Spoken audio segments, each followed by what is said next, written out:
Le cri du Congo. La République démocratique du Congo, un pays d'une richesse infinie, une terre de beauté et de promesses. Mais depuis des décennies, un fléau ronge son cœur. La guerre. Une guerre silencieuse, une guerre ignorée. À l'Est, des millions de vies ont été brisées, des villages brûlés, des familles détruites, des innocents pris au piège. Pourquoi? Pour le pouvoir, pour l'argent, pour des ressources qui ne profitent jamais à ceux qui vivent sur cette terre. Ce conflit n'est pas nouveau. Depuis la colonisation, le Congo a été pillé, manipulé, déchiré. Hier, c'était l'esclavage et le caoutchouc. Aujourd'hui, c'est le coltan, l'or, le cobalt. Ces minerais que le monde entier convoite pour faire tourner ses industries. Aujourd'hui encore, des forces étrangères financent et arment des groupes rebelles.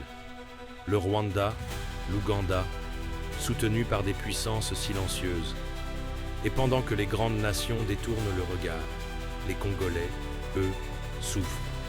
Les massacres continuent, les enfants sont enrôlés de force, les femmes sont violées et les terres sont volées. Mais nous sommes un peuple debout, un peuple qui refuse de plier le genou. Un peuple qui porte en lui la force de Lumumba, de Kabila, de ces milliers de héros anonymes qui n'ont jamais cessé de lutter. Congolais, Congolaises, l'histoire nous regarde. Nous ne devons plus être victimes, nous devons être acteurs de notre destin. Ils veulent nous faire taire, mais notre voix doit résonner. Ils veulent nous diviser, mais notre unité sera notre arme. Ils veulent nous voir tomber, mais nous resterons debout, fiers, résistants.